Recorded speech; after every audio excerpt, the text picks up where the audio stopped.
হলো ফজরের নামাজ জামাতের সঙ্গে আদায় করবা, 1 কিলো রাস্তা হাঁটবা, নিঃশ্বাস টানবে আর হাত জোরে ধরে মারবে, তোমার ভিতরে একটা জিহাদি ভাব আসবে, বাতিলের সঙ্গে তোমাকে আপোষ করতে কখনো মন চাবে না। ধরে কোন কথা ঠিক কিনা? কিন্তু যারকে ভুড়ি বড় অক যদি ডাকাত দাবার দেয়, ওই ডাকাত ধরবি না পাও ধরবি, ভাই বাবা মানে ভুড়ি বড়, ভুড়ি সামলা করে।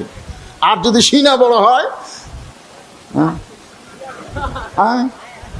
কারণ বর্তমানে যে ইয়ং জেনারেশনের কিছু ছেলের দিকে তাকালে আমার মনে হয় এরকম 10টা ছেলে, কয়টা 10টা ছেলে গেলে আমার কাছে আসবি, এরকে চেহারা দেখলে মনে হয় কখন যেন টলিয়া মরবি রে, হায় হায় রে, কি যুবক, এরকম হওয়ার তো কথা না। এক মা আমাকে বলতে যে হুজুর দোয়া করেন হুজুর, আমার ছোট্ট বাচ্চা খায় না হুজুর। আমি সেই দোয়া করে দিলাম, পরে আমার দোয়া দিয়ে কাম হয়নি, পীর সাহেবের পানি পড়া লিছে, তাও খায় না। একদিন দেখা হয়ে বললাম কে বা এখন খবর কি? খাই হুজুর, খুব খাই। কিভাবে খাই রে? আপনাকে দোয়া দিয়ে কাম হয়নি হুজুর, একটা মোবাইল কিনে দিছি, মোবাইল কিনে যখন চালু করে দেই ওই মোবাইল দেখে আর সমানে খায়। আপনারা খন ছোট্ট একটা বাচ্চাকে মোবাইল কিনে দিছে, ওই মোবাইল দেখে আর খায়, ওর শরীর জীবনে ভিটামিন লাগবে? ওই খেতে খেতে ওর পেট কদু হয়ে যাবে, মানে দেখতে আর খাচ্ছে, ওর তো খাওয়ার স্বাদ পাচ্ছে না। যুবকেরা মোবাইল দেখতে স্যার খাচ্ছে, খাতে খাতে ওই হাত ধোয়া পানি আছে বুঝলেন, পানি ওই ডাল মনে করে নিতে, এইদিকে মোবাইল দেখতে হাত ধোয়া পানি ডাল নিছে। খাওয়ার পরে বউ বলতেছে কি খবর গো, এমন ডাল লবণও হয়নি তেল। বউ বলতেছে ডাল তো ডালের জায়গাতে আছে, তুমি তো হাত ধোয়া পানি খাচ্ছ। থাকে থেকে সত্যি তাই, এই মোবাইল দেখতে দেখতে হাত ধোয়া পানি ঢেলে ডাল মনে করে খায়। বেকুব বেদব কোথাকার, লাগতে দিয়ে মোবাইল ফেলে দাও। জোরে কোন কথা ঠিক কিনা? প্রয়োজনে দেখো, সব সময় মোবাইল মোনাজাত করতে যা, তার মানে মনে কষ্ট নিয়েন না। ফেরাউন, তুমি যে আল্লাহর দাবি করতে, তুমি যে খাও, আর খাওয়ার মধ্যে যদি কম বেশি হয়, কারণ নিজের বাড়িতে যখন খায় খুব খেয়াল করে দেখবেন 1 কেজি গোস্ত 4 কেজি আলু, গোস্ত কয় কেজি আর 4 কেজি আলু। বউ যখন তরকারি ভাগ করে দেয় ওই আলু দিয়েই 2 থালি খাচ্ছে। বউ করছে কেবো গো গোস্ত লিব না, গোস্তের দাম জানি 700 কেজি। বউ কই দেখো, তাই বলে কি 1 টুকরা খাওয়া না? তো বউ 1 টুকরা দিছে, বউ তাকায় দেখো 1 টুকরা এরকম কামড় মারে গোস্ত থই 1 ঘাস ভাত খায়, 8 ঘাস খাচ্ছে, 8 ঘাস, আর আলু দিয়েই খাচ্ছে। ওই লোকটাই পরের দিন পরের বাড়িতে দাওয়াত খাবার গেছে, সেই বাড়িতে 4 কেজি গোস্ত 1 কেজি আলু। গোস্ত কয় কেজি? আলু হচ্ছে 1 কেজি। ওর সামনে তরকারি দিয়ে ভুল করবে 1টা আলু আসছে, ভুল করবে 1টা আলু আইছে, ওই সঙ্গে সঙ্গে তুলে বোন প্লেট হচ্ছে। নিজের বাড়ির আলু খায়, পরের বাড়ির আলু বোন প্লেট। নিজের গাড়ি 1 টুকরা গোস্ত দেয়া 8 ঘাস খায়, আর অপরের বাড়িতে 1 ঘাস ভাতের মধ্যে 3 টুকরা ঢুকায়, 3 টুকরা। এদিকে ভাত খাচ্ছে, গোস্ত ঢুকাচ্ছে, এদিকে ঢুকে 250 গ্রাম গোস্ত আপনি খেতে পারেন, 250 গ্রাম, কিন্তু ঢুকেছে 500 গ্রাম। এখন টুটি পর্যন্ত আছে। এরপরে বলতেছে ভাই আল্লাহ নবীর সুন্নত হলো খাওয়ার পরে দই খাওয়া, দই কি আছে? ফেরেশতা আল্লাহ এর কান্দ থেকে আমরা বিপদে পড়ে গেছে। আল্লাহ এই খাওয়ার যে একটা ফুটবল আছে, আল্লাহ এখন আবার সুন্নতের দোয়াইতে মিষ্টি খাবি, আল্লাহ আল্লাহ কয় খাক রে খাক। খাসে, খাওয়ার পরে ওই পেটের কলকবজা নাই, এই কলকবজা বলতেছে আল্লাহ এমন গুদাম দোকান করেছে আল্লাহ, আমরা তো হজম করবার পারতেছি না। আল্লাহ বলতেছে তোরা কত দূর পর্যন্ত পারিস? আমরা 250 গ্রাম পর্যন্ত হজম করে পারি আল্লাহ, কিন্তু 500 ঢুকেছে, আমরা কি করবো? আল্লাহ হরতাল কর। তো পেটের কলকবজা হজম সব হরতাল করছে। এখন এই যে গোস্ত ঢুকেছে 500 গ্রাম, এই গোস্ত তো পচে যাবি, ফ্রিজে তুলে নয় ভালো থাকবি। ওর পেট কি ফ্রিজ? পচে কিছুক্ষণ পর মানে ধুমা ডেকুস। আশেপাশে যে কয়েকজন আছে সবাই সরে যাচ্ছে, কে সরিস কে?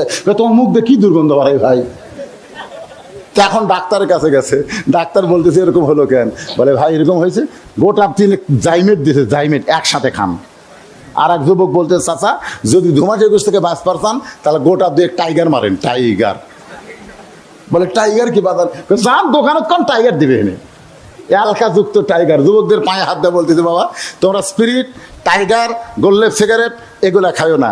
এগুলা যদি খাও কিছুদিন পরে দেখবে তোমার নাম মরদ আছে কিন্তু বাড়ির বউ নাই, বাড়ির বউ নাই, তোমার বউ ওভার ডিউটি মারবে। জোরে কোন কথা ঠিক কিনা? কারণ এইগুলা যুবকের যৌবন শক্তি নষ্ট করে দিবে। তুমি এখন যৌবন শক্তি নাই, তুমি দেওয়ালের যে মাহফিলের পোস্টার না পড়ে তুমি দেখতেছো হারবালের বিজ্ঞাপন আছে, হারবাল। একটা যুবকের হারবাল লাগবে না। অনুনাজ্জিলু মিনাল কুরআনি মা হুয়া শিফাউ ওয়া রাহমাতুল লিল মুমিনিন। সব সমস্যার সমাধান, জবান খুলে বলেন, সব সমস্যার সমাধান আল কোরআনের আলো। লিল্লাহি তাকবীর। তো ফেরাউন এরকম খাসে বেশি, বুঝলেন, হজম শক্তি।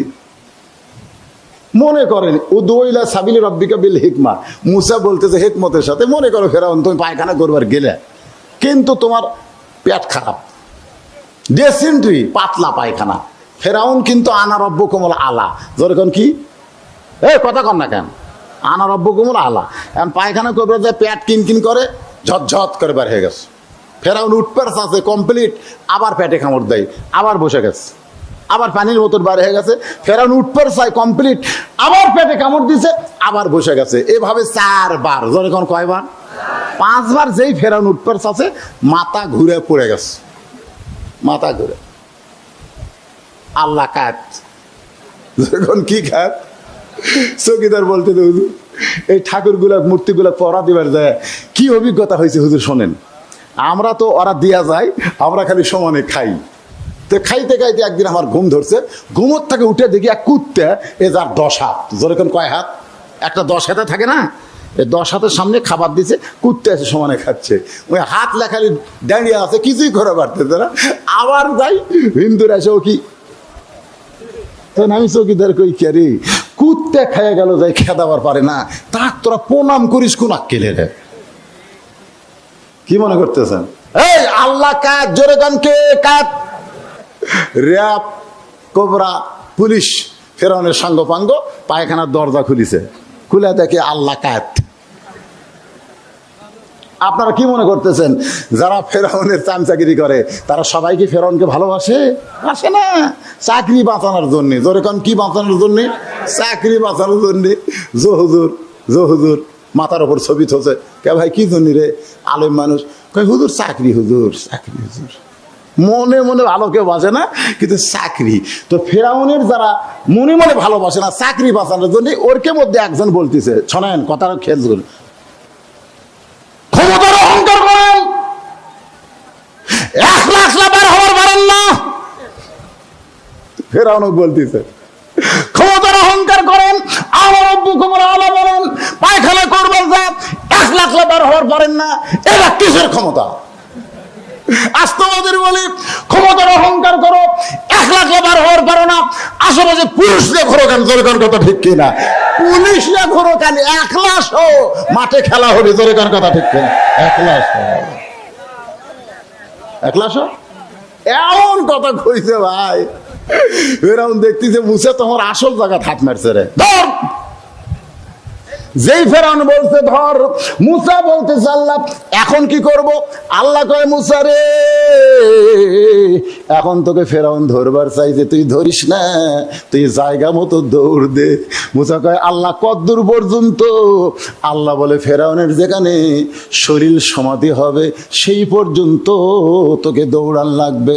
আজও বাংলার মুসার দলেরা একটু দৌড়াও বাবা, একটু দৌড়াও। এই দৌড়াও কোনো পুলিশের ভয় না, এই দৌড়ানো হলো আমার আল্লাহর নবীর হিজরতের মতো। জোরে কোন কথা ঠিক কি না? সামনে দরিয়া, সামনে দরিয়া, ফেরাউন 3 দিকে লাঠি সোটালে খাড়া আছে। কে রে মুসা, আর দৌড়াবো না, আর দৌড়াবো না? মুসা ফেরাউনের দিকে না তাকায় আল্লাহর দিকে তাকাছে।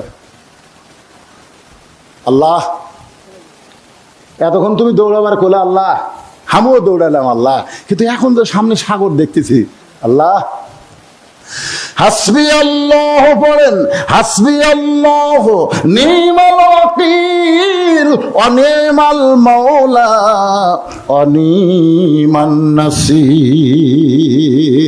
আল্লাহু আকবার। ফেরাউন কি খবর? ফেরাউন কয় মুসা ডুবে মরবো রে, তিন দিকে আমরা সৈন্য ডানে আছি, একদিকে সাগর। মুসা বলতেছে আমি সাঁতার জানি রে। সুবহানাল্লাহ না কেন? সাঁতার জানা বোঝেন? ওই যে মাঝি সারাদিন হলে বসে আছে নদীর ধারে, এক ইঞ্জিনিয়ার বাবু এসে বলতেছে মাঝি আমি একটু নদীর ওই পারে যাবো, আমারে নিয়ে যাবা? মাঝি বলতেছে সারাদিন ধরে বসে আছি, যাত্রী নাই, আসেন। ইঞ্জিনিয়ার নৌকা দুটোই বলতেছে মাঝি সারাদিন কত মানুষ পারাপার করো, তার কি অঙ্ক হিসাব জানো? মাঝি বলতেছে স্যার আমার দাদা মাঝি, আমার বাপ মাঝি, হামু মাঝি, এই 14 গোষ্ঠী আমরা মূর্খ, আমরা অঙ্ক হিসাব জানি না। ইঞ্জিনিয়ার বলে মাঝি রে, যেই বেটা হিসাব অঙ্ক জানে না তার জীবন হলো 4 আনা মাটি। কয় আনা? কিছু দূর নৌকা যাওয়ার পরে ইঞ্জিনিয়ার বলে মাঝি মাঝি তুমি ইতিহাস জানো? ইতিহাস?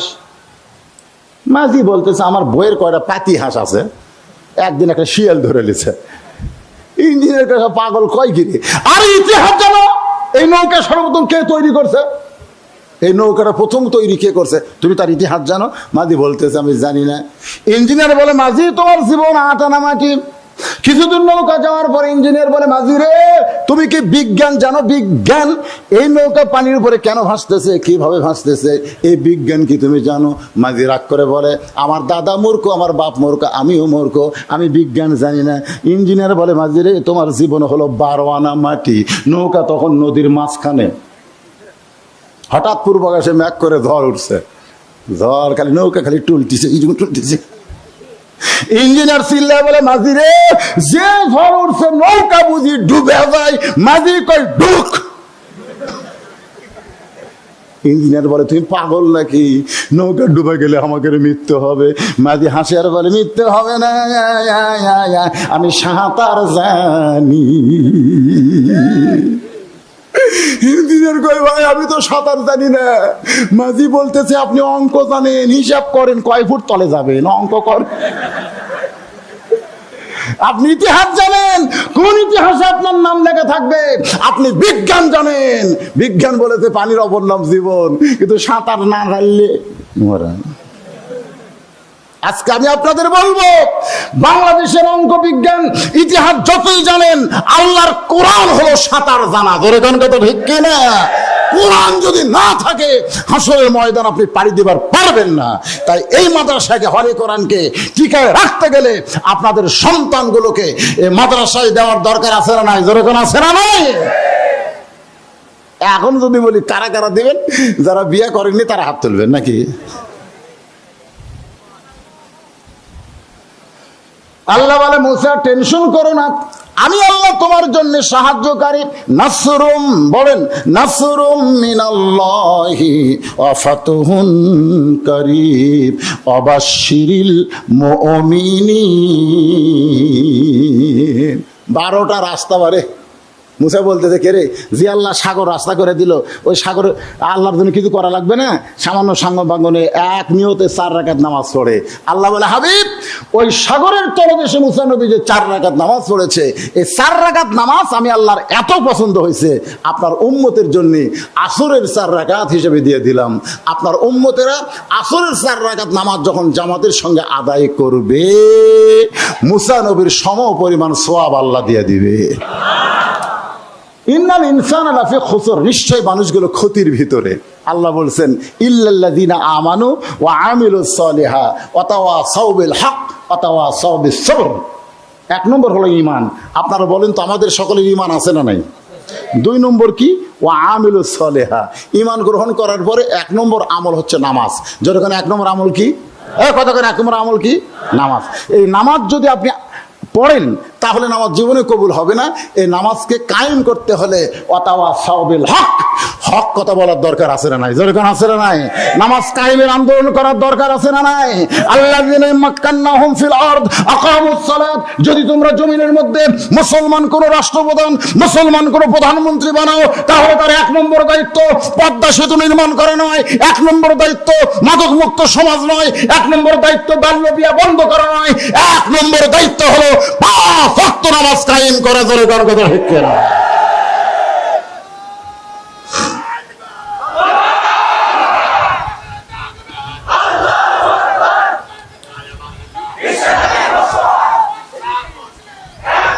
লিল্লাহি তাকবীর। আতাওয়াসাউ বিস-সবর। সবর। আমরা ধৈর্য ধরেছি, আমরা ধৈর্য ধরেছি। 50 বছর কোরআনের তাফসীর করে আল্লামা সাইদি হুজুর জেলের মধ্যে আছে, আমরা ধৈর্য ধরেছি। জোরে কোন কথা ঠিক? মামুনুল হক জেলের মধ্যে আমরা ধৈর্য ধরেছি। যুবকদের আইডল আমির হামজা এত সুন্দর তাফসীর করে আমরা ধৈর্য ধারণ করেছি। জোরে কোন কথা ঠিক কিনা? আরে আমাদের 16 জন 116 জন তালিকা করেছে, আমরা ধৈর্য ধরেছি। তবে এই ধৈর্য মানে এই নয়, এই ধৈর্য দিয়ে আমাদের অন্যায়ের বিরুদ্ধে মোকাবেলা করার একটা প্রচেষ্টার দরকার আছে না নাই? জোরে কোন আছে না নাই? আজকের আলোচনার ভিতর দিয়ে আমি পাইকারি হবে 2 ঘন্টা এই জিনিসটাই বোঝানোর চেষ্টা করছি। আপনার কি বুঝবার পারছেন? আলহামদুলিল্লাহ। এই আবার কি কয় রে?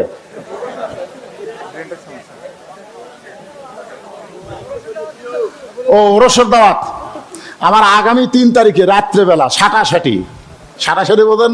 দিনের বেলা ওইদিকে চোখ যায়, ওইদিকে চোখ যায়, আর রাতের বেলা খালি ডাইরেক্ট মাল হবে, বুঝছেন? আগামী 3 তারিখে আপনাকে পলাশবাড়ি সিনিয়র মাদ্রাসা ডিগ্রি ময়দানে আবার দেখা হবে ইনশাআল্লাহ।